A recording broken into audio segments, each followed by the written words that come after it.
आज हम इस वीडियो में बात करते हैं कि बीपीएससी ने निबंध परीक्षा को क्यों लाया। निबंध परीक्षा में हम कैसे सफल हों, निबंध किस तरह के आएंगे और निबंध को लेकर जो जितने मिथ बनाए जा रहे हैं उनको हमें दूर करना है।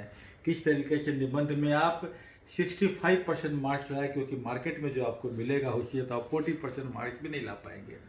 हम बात करेंगे कि वही न्यूज़पेपर पढ़ते हुए हम किस तरह अधिकारी बनने की परीक्षा में सफल हो सकते हैं। अन्यथा होता क्या है कि आप सामान्यतः प्रोफेसर बनने की दौड़ में आप शामिल हो जाते हैं और बीपीएससी चुनना चाहता है अधिकारी, न कि एक प्रोफेसर, न कि एक कर्मचारी। तो आपको जरूरी है कि आप न्यूज़पेपर के साथ जुड़िए। चलिए हम इस वीडियो में जुड़ेंगे। उसी न्यूज़पेपर को पढ़ते हुए हम सभी परीक्षा निकाल सकते हैं, चाहे वो आईएएस की परीक्षा हो, चाहे बीपीएससी की परीक्षा हो, या दरोगा की परीक्षा हो, या कोई भी परीक्षा हो। आइए इस वीडियो में जुड़े और आगे आप सुने। बीपीएससी या कॉम्पिटिटिव एग्जामिनेशन वालों को अधिकारी की तलाश है, न कि प्रोफेसर की। एक अधिकारी को एक समस्या को बहुत डोमेन से देखना पड़ता है, बहुत डायमेंशन से देखना पड़ता है, बहुत तरीके से समझना पड़ता है, क्योंकि कोई भी समस्या एक परख नहीं होता है, वो बहुत परख होता है, बहुत तरीके से जुड़ा होता है। जैसे गरीबी है तो गरीबी के बहुत सारे एंगल होते हैं, एक एंगल गरीबी का नहीं होता है।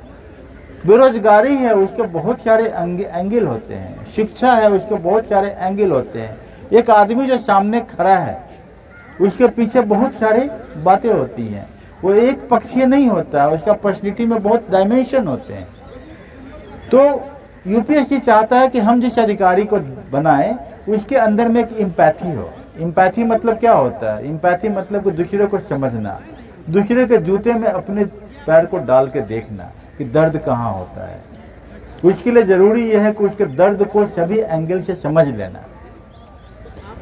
कॉम्पिटिटिव एग्जाम की तैयारी में जो लोग हैं उनको ये बात समझना होगा कि आप एक सरकारी कर्मचारी बनने जा रहे हैं, सरकारी नौकर बनने जा रहे हैं, और सरकार का मूल मतलब होता है अंत्योदय। सबसे अंतिम पायदान पर बैठे व्यक्ति को आप कितना न्याय पहुंचा पाते हैं। इसके लिए आपको एक ऐसे का जो डोमेन है उसमें आपको सब कुछ को समझने की जरूरत है, पहला चीज। दूसरा चीज, जो क्वेश्चन पूछे जाएंगे, अब आप बोलेंगे कौन सा क्वेश्चन पूछे जाएगा, तो ये लोग गेस्ट पेपर निकालेंगे। गेस्ट पेपर काम कर सकता है, लेकिन कौन किस व्यक्ति का गेस्ट पेपर काम करेगा? वैसा गेस्ट पेपर जो गेस्ट कंटेम्प्रेरी इश्यू से जुड़ा हुआ। जैसे आज के समय में का सबसे महत्वपूर्ण बिंदु क्या है? आज सबसे ज्यादा राजनीति में अगर किसी बात की चर्चा हो रही है तो किस चीज की बात चल रही है? धर्म की बात चल रही है। धर्म को राजनीतिक के लोग अपने अपने तरीके से इस्तेमाल करने की बात करते हैं। तो स्वाभाविक है कि धर्म और राजनीति पर आधारित आपके क्वेश्चन आने की संभावना बढ़ जाती है। दूसरी बात, अगर हम बिहार के बारे में बात करें तो बिहार का पिछड़ापन, बिहार में असीमित संभावनाएं हैं कि नहीं? अनलिमिटेड पोटेंशियलिटी बिहार की है, लेकिन इसके मार्ग में बाधा है। क्या क्या बाधा है? एक जातीय भावना, समाज के विघटनकारी तत्व, समाज के अंदर में आपको जोड़ तोड़ की राजनीति, और जो वोटिंग पैटर्न में छोटे छोटे मुद्दों का, जिन मुद्दों का कोई ज्यादा महत्व नहीं होता है, उन मुद्दों का महत्व, जैसे उसको जाति से जोड़ना या क्षेत्रवाद से जोड़ना, ये भी एक बड़ी समस्या है। तो ये आपका होगा बिहार के बारे में। मान लिया कि क्वेश्चन पूछा जा सकता है कि बिहार असीमित संभावनाएं का प्रदेश है, किंतु विघटनकारी तत्व, चाहे जातीय संरचना, यहाँ के विकास में बाधा है। चलिए इस पे ऐसे लिखिए। बात समझ रहे हैं? असमानता पर क्वेश्चन आ सकता है, क्योंकि असमानता दिख रहा है कि एक आदमी बहुत धनी होता जा रहा है, वो क्या क्या नहीं खरीद रहा है, एनडीटीवी तक खरीद लेता है, और हमारा गरीब जो है उसको खाना नहीं मिल रहा। ग्लोबल हंगर इंडेक्स में हम खिसकते जा रहे हैं नीचे की ओर। तो असमानताएं, जो हमारे देश की असमानता है, इसके पीछे के कारणों की व्यापक विवेचना करने के साथ साथ हमें देखना होगा कि कैसे हम अंत्योदय स्कीम को आगे ला सकते हैं। ये आपके सामने समस्याएं बन सकती है। इसके अलावा बहुत सारे फिलोसफिकल क्वेश्चंस बन सकते हैं। आज जो मैंने आपको ये दिया है, ये इसका यूट्यूब लिंक मैं आपको भेज दूंगा। यूट्यूब लिंक मैंने दे भी दिया है। यहाँ पर मैंने इस एशे को मैंने यूपीएससी के बच्चों को पढ़ाया है ना। और मजे की बात यह है कि इस एशे को मैंने पढ़ाया 1.5 साल पहले, आप न्यूज में देखिएगा इसी वीडियो में। और इस वीडियो में आधे वीडियो में 6:37 पे मैंने बोला you can not jump in the river twice. और उस वीडियो में 1.5 साल पहले मैंने इसको पढ़ाया। और इस बार का you can not jump in the river twice इस बार का एशे का पेपर था। 150 नंबर का क्वेश्चन था आईएएस में। आप समझ जाइए, 1.5 साल पहले का आपका यूट्यूब का वीडियो है। इस वीडियो में लिखा हुआ है कि you can not jump in the river twice, आप उसी नदी में दोबारा नहीं कूद सकते। आप देख लीजिएगा यूट्यूब पे 1.5 साल पहले ने उसको हमने अपलोड किया था। और उसमें 6:37 पे जो 6 मिनट के पार करना, आप देखिए you can not jump in the river twice मैंने बोला है। और वही इस बार का एशे का टॉपिक है। तो आप समझ सकते हैं कि मैं एशे का टॉपिक 1.5 साल पहले ही आउट कर दिया था कि आगे कौन सा एशे यूपीएससी में आ रहा है। ये क्यों ऐसा होता है? क्योंकि मैं सरकार में 22 साल रह चुका हूँ और मैंने सफल लोगों के बीच में रहा है। कि कोचिंग इंस्टीट्यूट में ज़्यादातर किनके साथ रहते हैं लोग? असफल लोगों के बीच में रहते हैं। 100 बच्चे पढ़ रहे हैं तो 5 रिजल्ट देंगे, 95 तो सफल रहेंगे। पैसे तो 95 से आते हैं। मैं सफल लोगों के बीच में रहा हूँ। मैं उन एकेडमी में पढ़ाया हूँ जिन एकेडमी में सफलता के बाद लोग पढ़ने जाते हैं, आईएएस बनने जाते हैं, तो वहाँ पढ़ाया। तो मुझे पता रहता है कि भाई सरकार क्या सोचती है, यूपीएससी क्या सोचता है। तो उस डोमेन से अगर मैं सोचना शुरू कर दूँ, स्वाभाविक है कि निबंध आने की समय प्रक्रिया आपकी ज़्यादा समसामयिकी हो जाएगा। और बिना निबंध में नंबर लाए आप बीपीएससी नहीं कर सकते हैं। बिना निबंध में नंबर लाए आप आईएएस एग्जाम नहीं लिख सकते हैं। तो ये हमारा संडे के दिन निबंध का एक भूमिका था कि आपका निबंध लिखने के लिए क्यों चुना, हम अच्छा निबंध कैसे लिखें, अच्छा निबंध लिखने के लिए सभी विषयों से कैसे जोड़ें। हम कुछ आपको टॉपिक बता रहे हैं जो जीएस का टॉपिक है, लेकिन इस टॉपिक का इस्तेमाल आपके निबंध में होगा। आज के दैनिक भास्कर में कुछ टॉपिक जो 10-12 टॉपिक ऐसे दिए गए हैं फ्रंट पेज पे, दैनिक भास्कर आज का, जो बताता है कि हम दुनिया में बदलाव को सबसे तेजी से अपना रहे हैं। हेडिंग क्या है? दुनिया में बदलाव को सबसे तेजी से अपना रहे हैं। ये आपका दैनिक भास्कर का आज का हेडलाइन है। और इस हेडलाइन में जिन जिन टॉपिक को हम बताएंगे जो वहाँ लिखा हुआ है, वो आपके अगले साल का जीएस का क्वेश्चन, जो अगला बीपीएससी का मेंस का, इसमें से क्वेश्चन आ जाएगा। कहने का अर्थ है कि न्यूज पेपर पढ़िए और मेंस का क्वेश्चन आउट कीजिए। आपको देखिए टॉपिक क्या है, G20। देखिएगा दैनिक भास्कर आज का मिल जाएगा आपको G20। ये आपका आज का दैनिक भास्कर G20 100% लिख लीजिए, क्वेश्चन आउट। पीटी में आपको 2-3 क्वेश्चन मिलेगा G20 से। बोलिए 3 क्वेश्चन कैसे बोल रहे हैं आप? तो एक क्वेश्चन मिल जाए बहुत है। जी नहीं, G20 की टीम जहां जहां घूमेगी वो आपके लिए महत्वपूर्ण होता चला जाएगा। जैसे G20 की टीम आएगी सासाराम में म्यूजियम घूमने, सासाराम का म्यूजियम आपके लिए इम्पोर्टेंट हो गया है। G20 की टीम आएगी चंपारण में, वहां पर जो है सो गांधी के स्मारक पर जाएगी, तो आपके लिए इम्पोर्टेंट हो जाएगा। G20 की टीम फिर आगे बढ़ेगी सारनाथ, सारनाथ का आपका स्तूपा या कुछ न कुछ आपका इम्पोर्टेंट हो जाएगा। इस तरीके से G20 का टीम हिंदुस्तान में जहां जहां जाता जाएगा वो आपके लिए महत्वपूर्ण बनते जाएंगे। G20 में चर्चा होगी क्लाइमेट स्मार्ट एग्रीकल्चर का। क्या चर्चा होगा? क्लाइमेट स्मार्ट एग्रीकल्चर, जो पर्यावरण के परिकूलन खेती, ये जो चर्चा होगी क्लाइमेट स्मार्ट एग्रीकल्चर, आगे का एग्जाम का क्वेश्चन बनेगा। G20 में चर्चा होगी renewable energy, solar, international solar alliance आपके लिए इंपॉर्टेंट है।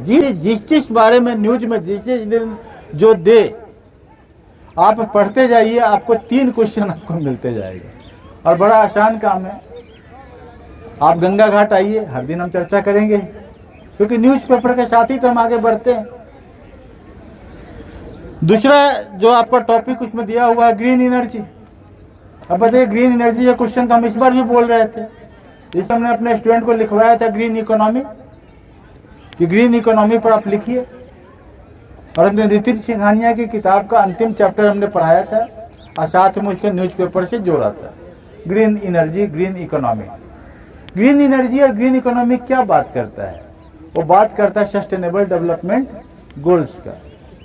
सस्टेनेबल डेवलपमेंट गोल मतलब सतत विकास की अवधारणाएं।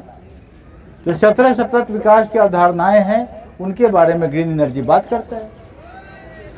हमारा सस्टेनेबल डेवलपमेंट इंडेक्स क्या है, बिहार का क्या है या अन्य जगह क्या है, बिल्कुल यहाँ से क्वेश्चन आएगा। मैं यहाँ पर 20 टॉपिक पढ़ रहा हूँ और 20 टॉपिक से 20 क्वेश्चन अभी बता दूंगा आपको कि अगला पीटी में क्या क्या क्वेश्चन आ रहा है। सतत विकास की अवधारणाएं से क्वेश्चन आनी ही आनी है, कोई रोक ही नहीं पाएगा। समझ गए? तो पूछेगा SDG 9 क्या है, SDG 11 क्या है, SDG 10 क्या है, SDG 8 क्या है, आपसे पूछेगा वो सीधा सीधा। तीसरा टॉपिक है 5G, वेवलेंथ स्पेक्ट्रम, ये तो फिजिक्स में पूछ देगा।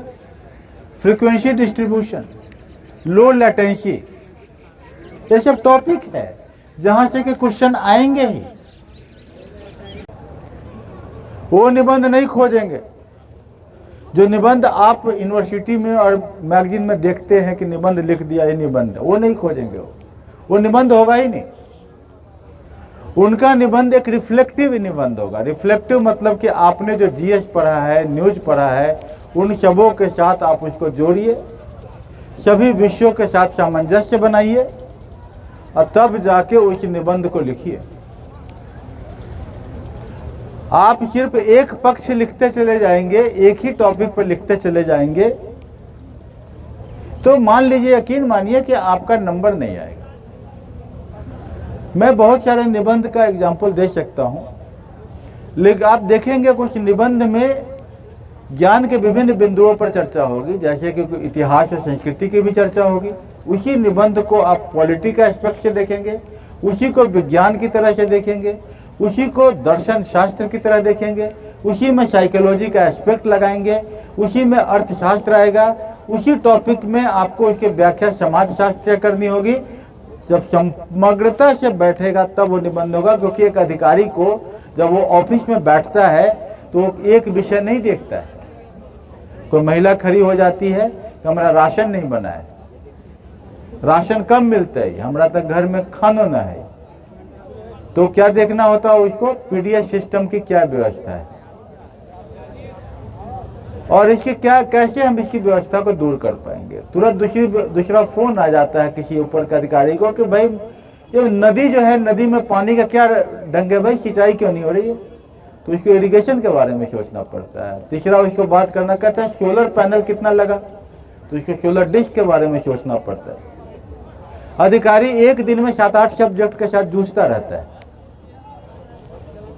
तो आप में वो भी निबंध की कला में यूपीएससी चाहता है उसको अधिकारी लेना है, न कि बहुत ज्ञानवर्धक साहित्यिक निबंध। साहित्यिक निबंध लिखिएगा तो वही आपका मार्क्स नहीं मिलेगा। आपके निबंध में डिफरेंट सब्जेक्ट के आइडिया के साथ उसको जोड़ना पड़ेगा। दिक्कत यूपीएससी के साथ भी हुआ। मैं जब आईएएस की परीक्षा निकाला उस समय निबंध आया था। जब निबंध आया था तो उस समय के निबंध में 8 निबंध में एक लिखना पड़ता था। लोगों ने, कोचिंग वालों ने एक कर दिया कि भाई ये तो गेस करेंगे तो एक ने एक निबंध पकड़ाएगा। जब एक ने एक निबंध पकड़ाएगा तो यूपीएससी तुरंत चौकन्ना हो गया, फिर कोचिंग वाला शुरू कर दिया। यूपीएससी बीपीएससी का मूल मंत्र एक ही होता है, कोचिंग इंस्टीट्यूट में ताला लगाओ।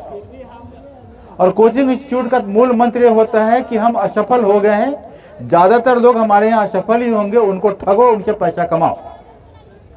रिजल्ट देना उनका लक्ष्य नहीं, रिजल्ट देना भी नहीं चाहते, क्योंकि रिजल्ट बड़ा आसानी से खरीद के मिल जाता है। मान लिया कि मैंने कोचिंग खोला, उसमें 6000 बच्चे आ गए, 6000 गुने 1 लाख ले लिया, तो मेरे पास 600 करोड़ रुपया हो गया, या 60 करोड़ जो भी हो गया, 1 करोड़ रुपया में मैं 100 रिजल्ट लेके बोर्ड पे चिपकाऊंगा। और 6000 बच्चे कैसे आएंगे, जब हम उनको ठगेंगे, बोर्ड दिखा के, गलत पढ़ा के, जोकराई करके। समझ गए? तो कोचिंग इंस्टीट्यूट को बंद करना एक बहुत पुनीत कार्य है, बीपीएससी यूपीएससी का। वो चाहता है कि कोचिंग इंस्टीट्यूट बंद हो जाए। निबंध लाना बीपीएससी इसलिए चाहा कि कोचिंग इंस्टीट्यूट इसमें फेल हो जाएगा। बात समझ गए? तो कोचिंग इंस्टीट्यूट फेल हो जाएगा, बिल्कुल सही बात है। तो अभी लेकिन कोचिंग इंस्टीट्यूट इतने बेवकूफ़ नहीं हो, निबंध निकालेंगे, आपको ठगेंगे। लेकिन आप यकीन मानिए, जैसे कि मेरे यहाँ हो रहा है कि जीएस पेपर 2 में जो मार्केट में मटेरियल अवेलेबल है कोचिंग का, 136 नंबर से ज़्यादा लाने की औकात उनकी नहीं है। वैसे ही उन निबंध में 300 नंबर में 120 नंबर लाने की से ज़्यादा की औकात उनकी नहीं होगी। लेकिन आपको जिस तरीके से यहाँ निबंध पर बात की जाएगी, उसमें आप 200 नंबर से कम लाएंगे नहीं, 80 नंबर का आप सरप्लस लेके जाएंगे। जैसा कि आपको पता है, कल भी आपको पता लगा होगा कि हमारे जो गंगा घाट के ट्रेंड बच्चे हैं वो जीएस पेपर 2 में 200 से कम नंबर नहीं ला रहे हैं, या 200 से कम हो जीएस पेपर 1 में भी नहीं ला रहे हैं। कारण है उसका, क्योंकि हम जानते हैं, क्योंकि यहाँ पर सबसे बड़ी बात है कि ऐसा टीचर खड़ा है जो टीचर खुद एग्ज़ाम लिख के वो 200 नंबर ला सकता है। अगर किसी कोचिंग में कोई टीचर ऐसा खड़ा हो जाए जो खुद एग्ज़ाम लिख के 200 नंबर लाए, तो जाकर उसको 1 लाख रुपये फीस मत दीजिए, 4 लाख रुपया फीस दीजिए। क्योंकि 4 लाख रुपया में भी आईएएस बन जाते हैं तो बहुत छोटा सौदा है। बोले सर आपका 1 लाख बहुत कम। आप एक ऐसा टीचर है जो खुद लिखते हैं 200 नंबर ले आते हैं, खुद आप हर समय निकाल सकते हो। तो लीजिए 4 लाख लीजिए, पढ़ाइए हमको। बिल्कुल इस टीचर के पीछे पागल की तरह दौड़ जाइए। समझ गए? नहीं तो वो जो दुकानें खुली हुई हैं ज्ञानियों की, आज के समय में धर्मार्थ वाले लोगों को जो बोलते भगवान का दर्शन करा देंगे, खुद भगवान न देखे हैं,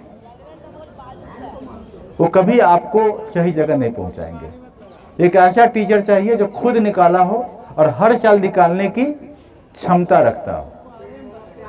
अगर वो निकाला नहीं है और हर साल निकालने की क्षमता भी न रखता हो, चलिए एक बार ना निकाल पाए, धोखा न खुदा न खास्ते बेचारे की किस्मत खराब थी, इंटरव्यू दिया नहीं हुआ, लेकिन अगर आपने क्षमता नहीं बना कर रखी है अपनी, तो आप मार्केट में कृपया भ्रम न फैलाए। चूंकि ये भगवान दर्शन नहीं है कि आप बोलिए भगवान हम तुमको दिखा देंगे, और कभी दिखता किसी को नहीं है। लेकिन सब क्या हो गए हैं? ज्ञानी पुरुष हो गए, धर्म की दुकान खोल लिए। सामने सामने रिजल्ट है भाई। आपके इंस्टीट्यूट में कौन टीचर है जो 200 नंबर ला के दिखाएगा? वो जरा एक दिन हम लोग का टेस्ट लेंगे ना, उस दिन वो भी बैठ जाए। हम आपका क्वेश्चन लिखेंगे, आप हमारा क्वेश्चन लिख दीजिए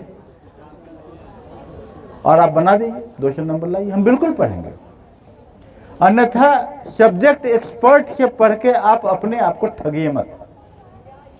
सब्जेक्ट एक्सपर्ट आपको ड्रैग करेगा, एक डायरेक्शन में ले जाएगा और गड़बड़ कर देगा।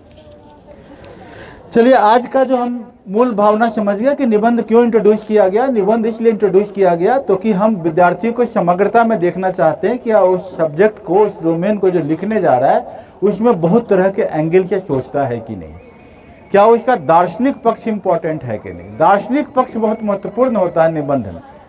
आप बताइए, आप एमएससी करने के बाद अगर कुछ पीएचडी करने जाते हैं तो इससे पहले क्या करते हैं? एमफिल या पीएचडी। पीएचडी क्या है? फिलॉसफी। फिलॉसफी वर्ड है ना पीएचडी। एमफिल फिलॉसफी, क्योंकि हर विषय का अपना एक फिलॉसफी होता है, हर सब्जेक्ट का अपना फिलॉसफी होता है। इंटरनेशनल यूनिवर्सिटी में पढ़ाया जाता है थ्योरी ऑफ नॉलेज। ये जो ऋत्विक आर्यन है, हार्वर्ड यूनिवर्सिटी से एक्सटेंशन प्रोग्राम किए हैं, या इन्होंने इससे जो है बैकलॉरेट से, इंटरनेशनल बैकलॉरेट कोर्स जो होता है, उससे इन्होंने पढ़ाई किया है। वहाँ सबसे पहला इम्पोर्टेंट विषय हो जाता है theory of knowledge. Theory of knowledge होता है हर विषय की मूल फिलॉसफी को समझना। ये अगर सब्जेक्ट कोई पढ़ाए निबंध लिखने वाला, तो निबंध लिखवा सकता है। बात समझ गए? थ्योरी ऑफ नॉलेज मतलब केमिस्ट्री का भी एक फिलॉसफी होता है, स्पेस साइंस का भी एक फिलॉसफी होता है। फिलॉसफी का अपना फिलॉसफी है।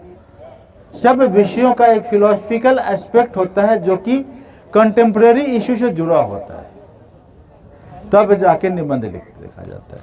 आज जो मैंने आपको पेज दिया है वो 2021 का निबंध है जो यूपीएससी ने पूछा है। 2021 में एक निबंध है, और स्वाभाविक है मैं बहुत पहले से मई से ही बोल रहा हूँ इस बात को कि बीपीएससी चलेगा यूपीएससी की राह। बीपीएससी को करना क्या है, यूपीएससी की कॉपी करेगा। यूपीएससी का जो निबंध है वो आपके बीपीएससी के लिए महत्वपूर्ण निबंध हो जाएंगे। तो यूपीएससी का एक हम निबंध देखते 2021 का निबंध का टॉपिक है आत्मसंधान की प्रक्रिया अब तकनीकी रूप से बाह्य स्रोतों को सौंप दी गई है। आत्मसंधान की प्रक्रिया, देखिए निबंध जब आपके सामने आए तो हर शब्द इंपॉर्टेंट हो जाता है।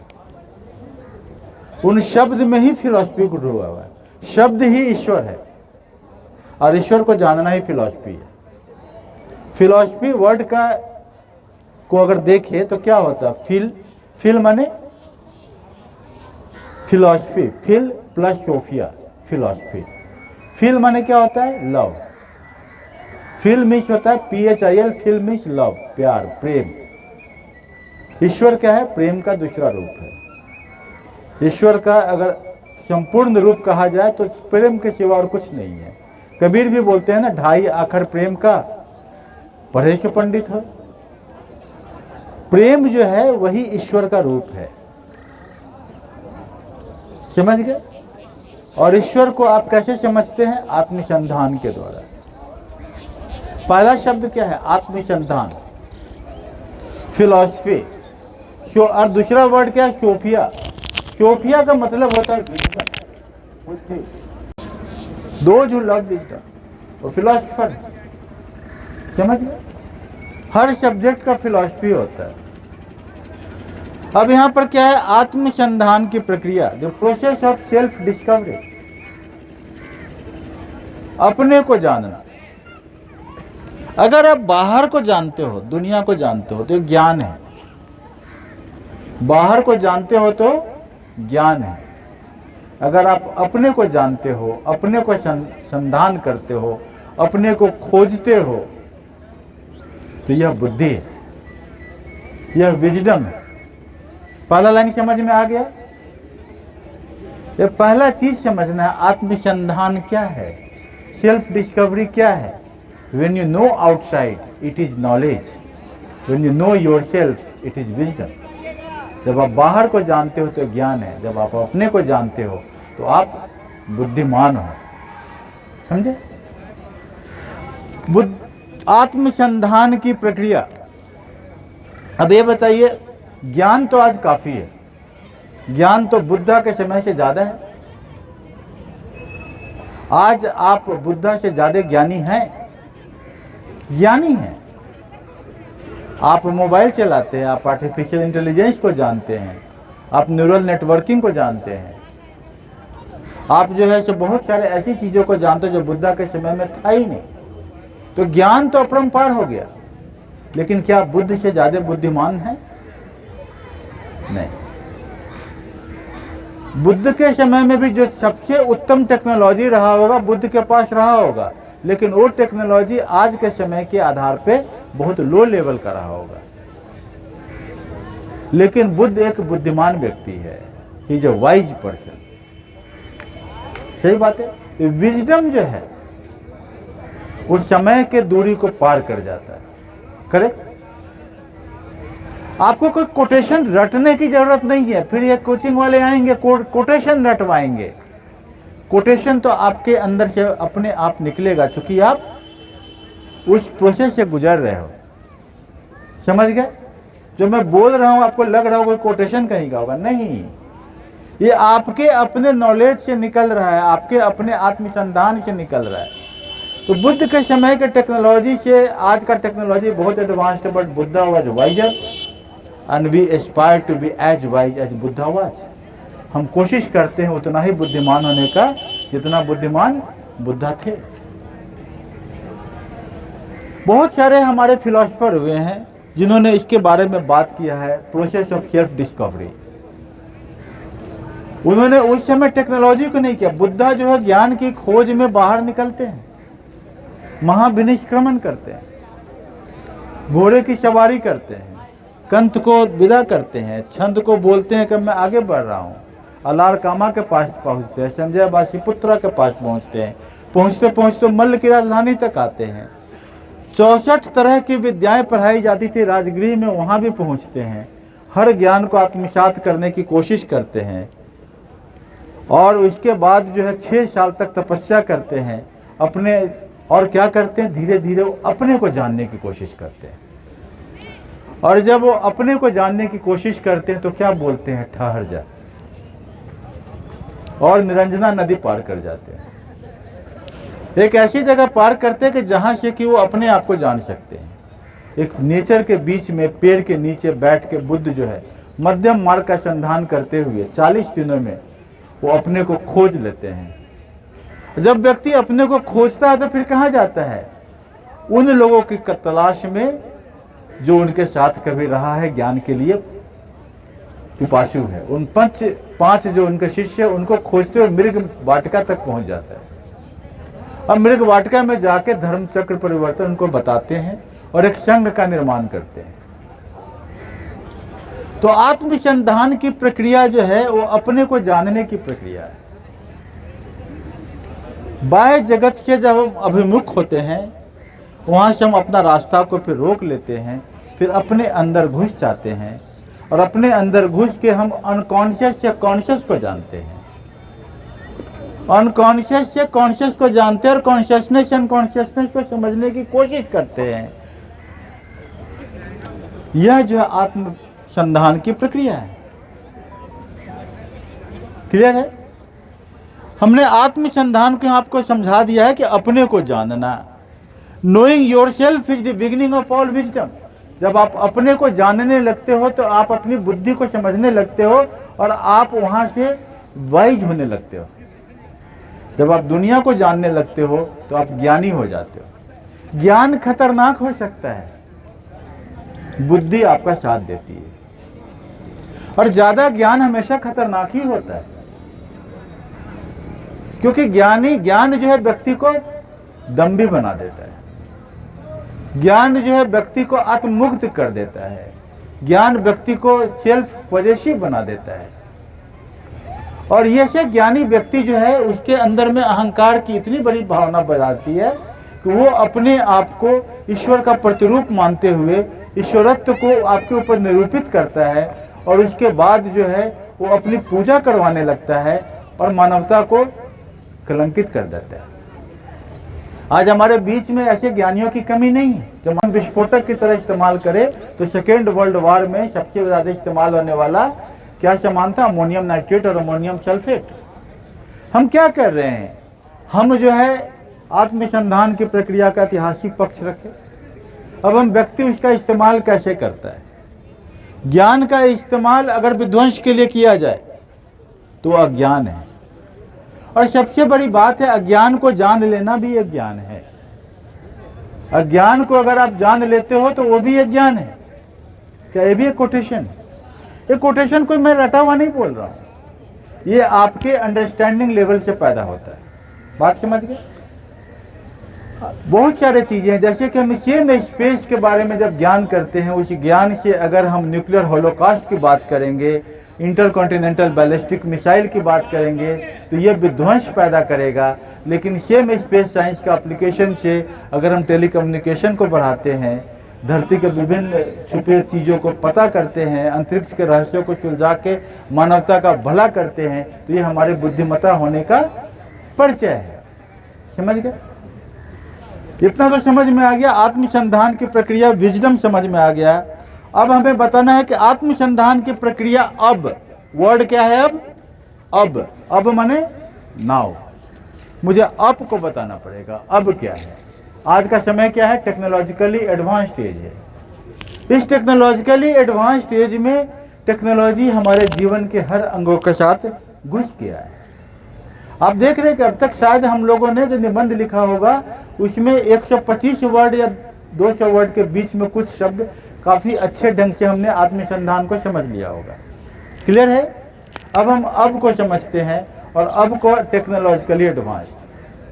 टेक्नोलॉजी हमारे सामने है कि अब हम अपने आप को जानने के लिए टेक्नोलॉजी का इस्तेमाल करने लगे। हमारे सामने आर्टिफिशियल इंटेलिजेंस आ गया है, हमारे सामने बहुत सारे ऐसे टेक्नोलॉजी आ गए जिन टेक्नोलॉजी के माध्यम से हम अपने बायोलॉजिकल क्लॉक को रेगुलेट करने की कोशिश करते हैं। टेक्नोलॉजी के द्वारा हम अपने आप को आत्मसंधान की प्रक्रिया में डालते हैं। टेक्नोलॉजी अब आजकल क्या हो गया, कुछ गुरु हो गए बताते 1 मिनट में 12 बार सांस लेना है और हर बार एक पिप बजेगा, तब आप सांस फिर नीचे कीजिए फिर ऊंचा कीजिए। कुछ गुरु ऐसे आ गए हैं जो कि टेक्नोलॉजी के द्वारा आपको संभाषण करते हैं और बोलते हैं कि हम गाइडेड मेडिटेशन सिखाते हैं। अब आप म्यूजिक के साथ अपने को जोड़िए, अब आप चिड़िया के कलरव की आवाज़ सुनिए, तो अब जाके आप जो है से ज्ञानी होंगे। तो हम टेक्नोलॉजिकली अब अपने को आत्मसंधान की प्रक्रिया में जोड़ दिए। कितनी बड़ी विडंबना है कि जिस आत्मसंधान के लिए लोगों ने शांति की तलाश की, पर्यावरण के साथ समन्वय की बात की, वो आजकल एयर कंडीशन में बैठ के वातावरण के टेम्परेचर को कंट्रोल करके हम अपने आप को जानने की कोशिश कर रहे हैं। अब ये स्थिति आ गई है, हम हर कुछ के लिए टेक्नोलॉजी की बात करते हैं। अभी 2 दिन पहले का न्यूज में आया है कि बच्चे का जन्म जो है अब आर्टिफिशियल वुम्ब में होगा, कृत्रिम गर्भ में होगा। कहाँ होगा? कृत्रिम गर्भ में होगा। मतलब कि महिला कोख की जरूरत नहीं है, आदमी को कहाँ पैदा कर दिया जाएगा? कृत्रिम कोख में। पहले तो टेस्ट ट्यूब में करते थे फर्टिलाइजेशन, और बाद में हम कर देंगे कृत्रिम कोख में एक आदमी बनाएंगे। संभवतः बाद में बोले महिला की भी जरूरत नहीं, क्लोन बना लेंगे। और बोलेंगे जितना ज्ञानी कोई बहुत महान व्यक्ति हो गया है, नोबेल प्राइज, उसी का हम क्लोन बना के और हम एक आदमी बनाएंगे तो कोई इतना ही ज्ञानी होगा। What man has made of man, आदमी ने क्या क्या बना दिया है। तो ज्ञान जो है, आत्मसंधान की प्रक्रिया अब तकनीकी रूप से बाह्य स्रोतों को सौंप दी गई है ना। कुछ क्लियर हो गया? इस कॉन्टेक्स्ट को अगर आप समझेंगे तो आप इसके निबंध को अच्छा लिख लेंगे। और इस तरह के कॉन्टेक्स्ट को अगर आप इस लाइन को पूरा समझ गए, फिर आप इसको डिफरेंट सब्जेक्ट डोमेन से जोड़ना शुरू कर दें तो आपका निबंध अच्छा हो जाएगा। पहला चीज क्या है, फर्स्ट पॉइंट क्या है आपका? वही मैं अभी तक इतना लंबा संभाषण का मूल मतलब ये था, first thing is that understanding, समझना। अगर आप बिना समझे कोचिंग इंस्टीट्यूट के दिए मटेरियल को छापने की कोशिश करने लगेंगे, सोचेंगे यहाँ से कुछ निकाल लेते हैं, वहाँ से कुछ निकाल लेते हैं, इसका कुछ जोड़ देंगे, उसका कुछ जोड़ देंगे, यकीनन आप फेल करने वाले हैं। बात समझे? और इस प्रोसेस के साथ आपको लगातार जुड़ते रहना पड़ेगा। और ये क्या है कि हम यही प्रक्रिया शुरू किए हैं कि हम प्रत्येक दिन 10 मिनट निबंध के बारे में बात करेंगे, ज़्यादा नहीं, 10 मिनट, और संडे के दिन 30 से 40 मिनट। तो आज हमने क्या देखा निबंध के बारे में? फर्स्ट थिंग इज दैट कि आप उसको समझिए। समझ के आप जब समझ के लिखने लगेंगे तो पता लगेगा कि अगर 1200 वर्ड में लिखना है तो 600 वर्ड तक तो आप पहुंच ही गए। अब उसके बाद दूसरा एक कॉन्टेक्स्ट आता है, उसको कहते हैं काउंटर क्लेम। हमने क्या किया है? अंडरस्टैंडिंग किया है और क्लेम किया है। अब इसको हम कहेंगे विरोधाभासी शब्द। अब हम क्या एकदम अपोजिट स्टेटमेंट एक देंगे और उसको हम जस्टिफाई करने की कोशिश करेंगे। हम बात ये करेंगे कि क्या ज्ञान की या टेक्नोलॉजिकली आउटसोर्स जितनी चीज़ें हैं, बाह्य रूप से जो भी हम स्रोतों से तकनीकी का इस्तेमाल करते हैं, वो सब के सब हमारे मतलब का नहीं है, हमारे लिए अनुपयोगी नहीं है। क्या हमारे लिए विरोधाभासी है? आत्मसंधान की प्रक्रिया में क्या वो खलन डालते हैं? ऐसा है क्या? नहीं, ये ऐसा भी नहीं। टेक्नोलॉजी आदमी के साथ जुड़ा हुआ है। बहुत सारी चीज़ें ऐसी हैं जो कि हमारे टेक्नोलॉजी में इसको जोड़ के अगर हम देखते हैं, टेक्नोलॉजी के साथ अपने आप को जोड़ लेते हैं, हम ज्ञान की उन सभी सीमितताओं को समझ लेते हैं और हम ज्ञान के अनुभव को हम आगे बढ़ाते हैं, उसको भी एक्सप्लोर करते हैं, तो एक नया विज्ञान खुलता है, एक नया रास्ता खुलता है। और मानव संभवतः इन्हीं नए रास्ते की खोज में ही ज्ञान के ऊपर अपना असीमित प्रयास करता रहा है। Unlimited endeavor man is always making for exploring those unknown fields. अगर मानव इन बाह्य स्रोतों की तकनीकी को इस्तेमाल नहीं करता रहता है तो संभवतः मानवता के उन पहलुओं को अब नहीं समझ पाता जिसके लिए जरूरी है। संभवतः ये भी हो सकता है कि जब ज्ञान की सीमाएं सीमित थी, कम लोगों में ज्ञान था, तो हमारे यहाँ उपनिवेशवाद आया। मानव ने मानव के ऊपर जो है विजय करने की शुरुआत किया, एक कॉलोनी का निर्माण किया और अपनी आर्थिक समृद्धि के लिए अपने लिमिटेड ज्ञान का कुछ अज्ञानियों के ऊपर में प्रयोग किया।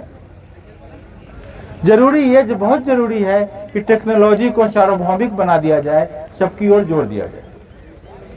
बात समझे? हमने क्या किया? क्लेम किया है, अब हम काउंटर क्लेम कर रहे हैं। फिर हम बाद में जाके फिर हम उसको एक ऑप्टिमम रास्ता बनाएंगे। समझ गए? तब ऐसा निबंध अगर हम लिखेंगे तो यकीन मानिए कि आपका निबंध कम से कम आपको 65% नंबर दे देगा। अन्यथा मैं वाकई गारंटी से कहता हूं कि बीपीएससी का नॉर्मल मार्क्स क्या होगा निबंध का? वही होगा जो यूपीएससी का 40%। लेकिन हमारे कुछ बच्चे हैं यूपीएससी के जो इंडिया में हाईएस्ट नंबर लाए हैं और हमारे ही बच्चे लाते रहे। कारण क्या है? क्योंकि उनको मैं इसी प्रोसेस से ट्रेंड करता रहा हूँ, रेगुलर ट्रेंड करता हूँ। मैं एथिक्स और ऐसे में रेगुलर उनके साथ 10 मिनट 15 मिनट में समय देता हूँ, उनको कुछ लिखवाता हूँ और इसके साथ में ट्रेंड करता हूँ। और यकीन मानिए कि अगर आपने 300 में आपने 160 नंबर लाया निबंध में और बाकी लोग 120 नंबर ला रहे हैं, तो अब कितना का फर्क है आपका? 40 नंबर का।